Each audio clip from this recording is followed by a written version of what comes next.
Good evening. My name is Bill Murphy, Public Information Officer with the Garlic Incident. This is going to be our incident update for July 30th. As in previous updates, the Chief Smithy from Gilroy Police Department and Deputy Special Agent in Charge Craig Fair from the FBI will have some comments. We'll follow that with an opportunity for some questions. Again, as we've provided updates continuously, we'll continue to provide updates as new information becomes available. But bear in mind, the emergency phase of the incident has passed and we're progressing through the investigative phase of the incident. So we appreciate the patience. With that, I'll turn it over to Chief Smithy.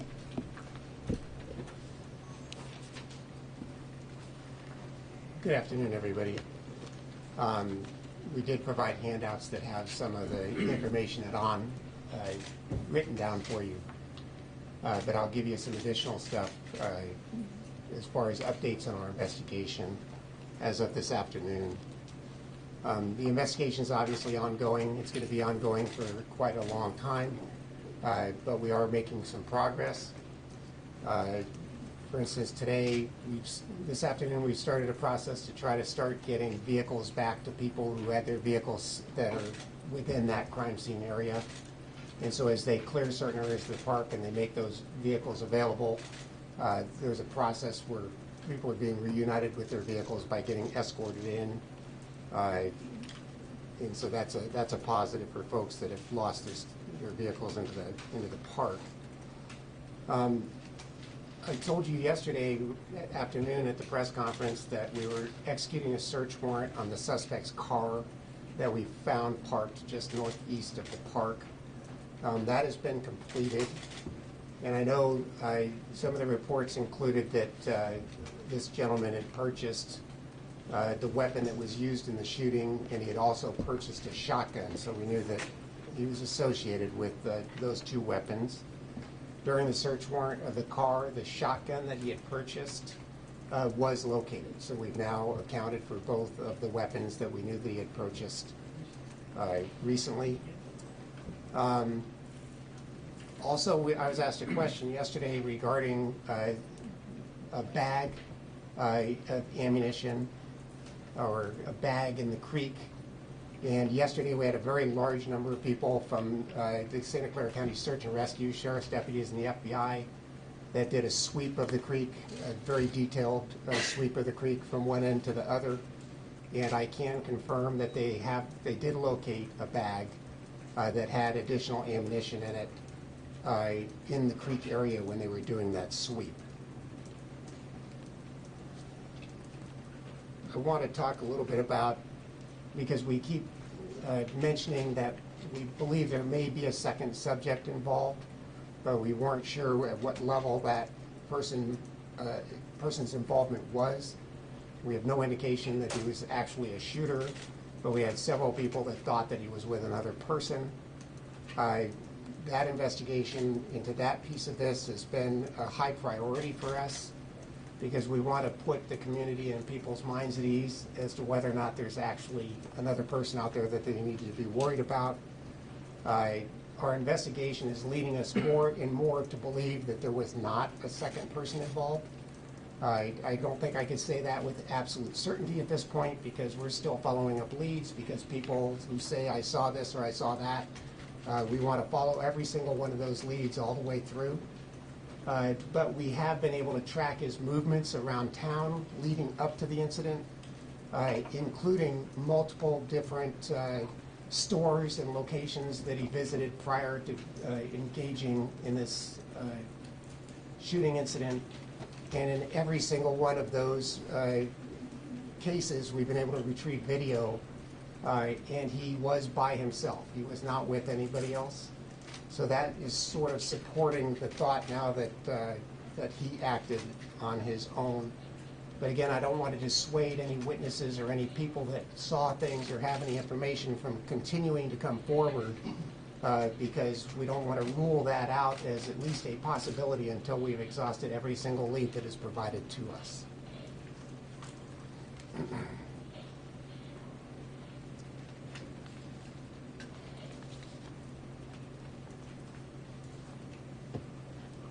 I think that That's really all the updates that I have for you. I would continue to ask for the community's patience because this is a long process. That crime scene area is acres and acres, and so I know it's inconvenient for some folks. I also want to encourage witnesses to continue to come forward, to continue to visit the website that is set up for downloading photographs and video. And any information that somebody has, no matter how irrelevant it may seem, could potentially be very, very important. And so we want to continue to encourage people to call in. And I know there's more people that I'm sure saw things that are watching this. Please continue to do that. And that's what I have as your update for this afternoon. I'm going to turn it over so we can get a little bit more of an update as to personal effects and the evidence collection process going out at the park. Thank you, Chief. Good afternoon. My name is Craig Fair. I'm the Deputy Special Agent in charge of the FBI in San Francisco. We continue to provide assistance to the Gilroy Police Department in the city of Gilroy and the District Attorney's Office here. We continue to try to understand who the shooter is, what motivated him, and if he was aligned with any particular ideology. You hear me talk about ideology. That's important because depending on how he might be aligned or not aligned, that has different legal and investigative implications and takes us down varied paths. Again, depending on that ideology. We're still reviewing social media. We are doing forensic evaluation of digital media. We're continuing to conduct joint interviews with the Gilroy Police Department. I want to talk a little bit about evidence response and where we are with that. We have a fairly sizable presence as of today, working the crime scene, working in the hospitals, working at the coroner's office. We have roughly 40 evidence response personnel, technicians, working in the field, doing three-dimensional mapping of the crime scene, working with the victims in the hospitals, working with medical staff, and also working at the coroner's office. The crime scene itself, I will tell you, is going to take anywhere from 3 to 5 more days to process. It's much more vast than we thought. Every day we proceed a little further and make more progress, realize it's going to take just a little bit longer. So I would ask everyone to be very patient with that. It's very, very important to us that we work as quickly as possible, but at the same time, we have to be exceptionally deliberate, methodical, be exceptionally detail-oriented in the collection of that evidence, so that it could withstand the scrutiny of, for example, a trial later on, if that need be. I want to talk a little bit about personal effects. This is very important to us. There's a lot of personal effects on scene. We want to get that back to the public as soon as possible. For us, what that is going to require is going through and divining from the totality of items out there what are personal effects and what are evidence.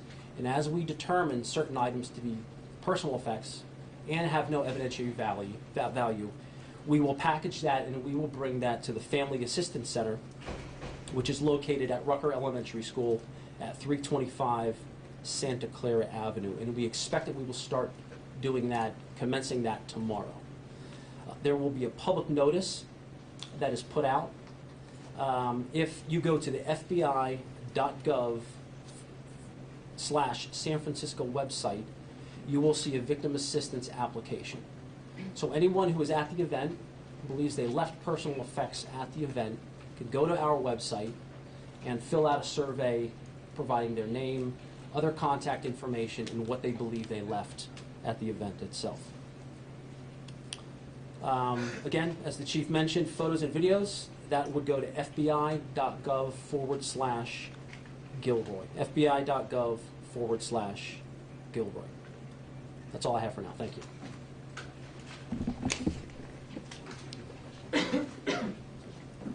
All right, we'll open it up for a few questions. And Chief, what was he doing beforehand? You said that you have video of him, you were tracking him now. At this point, what was he up to? No, I don't have a lot of specific details, but he went shopping at a number of stores in town. I could not tell you what he was, I don't have that level of detail what he was purchasing, but, you know, most stores now have video, and so the investigators have been able to retrace, you know, back. They've been going back from the time of the incident, and they have him in several of our local stores on video. Do you think he was buying things for this event? I don't know.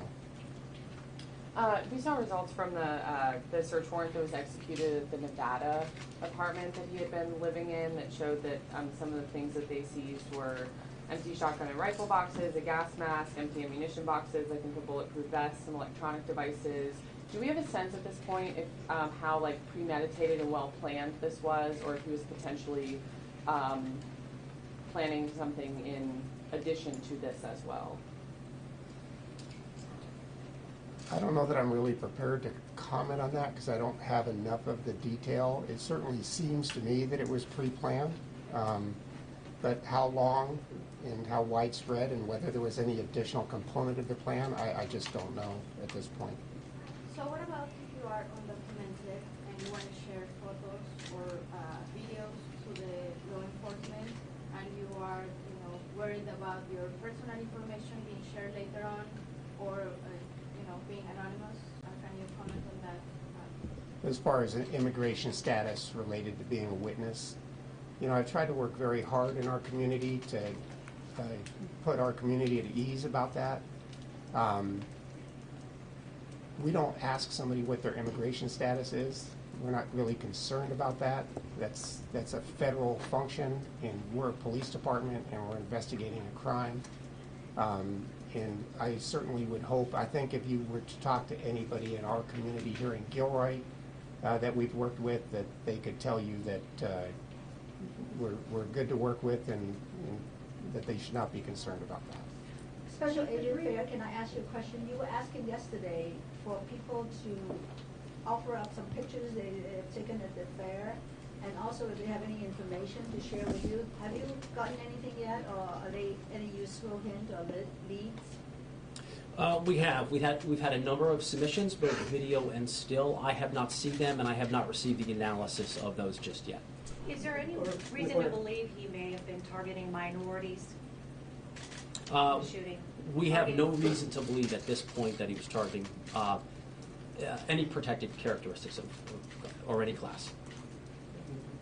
With no preliminary motive and the suspect deceased, how difficult will it be to determine an actual motive? Well, I think that is going to depend on a number of things. Principally, review of digital media historically has been very revealing in terms of somebody's mindset, ideological beliefs, intentions. We've got to get into the computers, the towers, the thumb drives, the phone, to get a holistic picture of him, who he was in touch with, what sentiments and thoughts he shared with others, or he's cataloged for his own consumption. How long would that take? The answer to that is it depends, right? It depends on how quickly we can get into the phone. It also depends on how the ease with which we can enter into any of the other digital media. Is there an early indication of what the motive might be? There is no early indication at this point. Have you linked it with the Instagram account specifically? I can't comment on that because I don't know the answer. The presumption is yes. I understand what you're asking, but I don't have an affirmative answer to that. Go ahead. Chief, the three police officers who confronted the shooter, how are they doing? And second question is, has it been determined that they were the only three officers who fired the shots? I do believe that it was only the initial three officers that engaged the suspect when this occurred. You know, I placed them on administrative leave. I just did not want to put them in a position of having to come back to work and deal with all of this. You know, I think it's a very emotional thing for them. It's one thing to be involved in the shooting, but then they were also in the middle of the carnage of the people that were shot, and then immediately went into, you know, the rendering aid mode. And those two things combined, I think, for anybody is a very difficult thing to go through. Is there any, hold on just a second. Go ahead. Chief, in relation to California AB 748, have you seen that particular evidence, and do you plan on meeting the requirement related to that? Yeah, you know, as far as the release of video, that's a new California state law. And I had one brief conversation about that this morning. And I'm going to have to really look into how we're going to be able to meet that, because the volume, I don't know what it is yet, but I'm assuming the volume of video is going to be significant. And the video that we've released previously to California Public Records Act requests has required us to go through and redact uninvolved parties out. And quite frankly, for a department our size, I don't know how we're going to do that yet. Have you seen the video? I have personally not seen any of the video, no. Can you describe it as maybe somebody who has? I mean, obviously, you had a lot of heroes out there that day that's gonna back a lot of that information up, is that right? I suspect that the video is going to give us, yeah, I believe. Were these undercover officers that were involved, or? The three officers that were involved were fully uniformed officers. They were on one of the, what we call a rove team, whose responsibility is to rove a certain area of the park to deal with any issues that come up. Will you be releasing the names of those officers, and are they veteran officers, rookie officers? And then my second question, you said the suspect visited local stores. Are you talking about like downtown Gilroy? No, I think it was more the big box stores. But I don't have a list. I just heard that they tracked them, so I couldn't tell you what stores, but my impression was that it was local big box stores. And the officers, veteran officers? I'm sorry, they are all veteran officers. And the question as far as releasing their name, I probably will do that. I haven't decided when we would do that. I would really prefer to look after the best interest of those officers and get them the help that they need, and then make that decision. But I would expect that we will release their names. Is there any reason to believe that any of the victims may have been hit by police gunfire? There is no indication of that at this point. Obviously that's something that I was concerned about, that I thought about. And at this point, there's nothing in the investigation that leads me to believe that that's the case, but there's still a lot of work to be done. Question for the FBI agent. So this is the same tool, this website that you used in the Boston Marathon bombing, the Las Vegas shooting. Can you talk a little bit about what you expect to receive from the public and what you actually do with that information that you ingest? Yeah, that's a good question. Thanks, Josh. The tool originated just subsequent to the Boston bombing because of the volume of videos and stills that came in. We're talking in the hundreds of thousands. So we needed a tool to process that information. That will go back to our FBI headquarters, where it'll be co-located.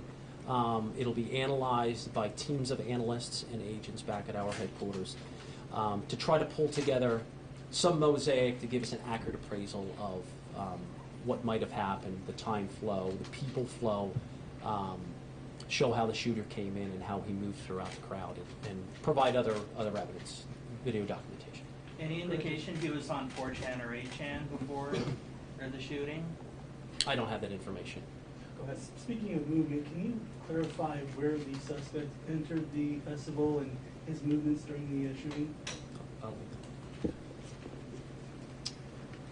So I have not personally been out there, so I'm going based off of briefings that I get. But it sounds like the movement would have involved, his car was located northeast of the festival grounds. And it sounds, or it seems reasonable that what he did was moved up through that creek, which is pretty heavily wooded. There's also running water in it. And made it down to a fence line, because the entire festival grounds was fenced in except for the egress and points into the festival. And then used some tool, I don't know what tool, to cut a hole in the fence, and that's how he gained access into the festival grounds.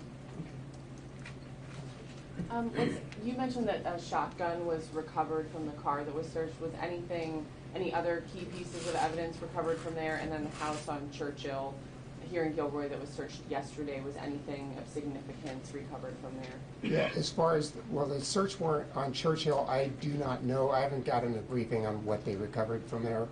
And the car, the only thing that I was concerned about was the shotgun, which is what they gave me, and so I don't know if there was anything else relevant to them that was taken out of that either yet.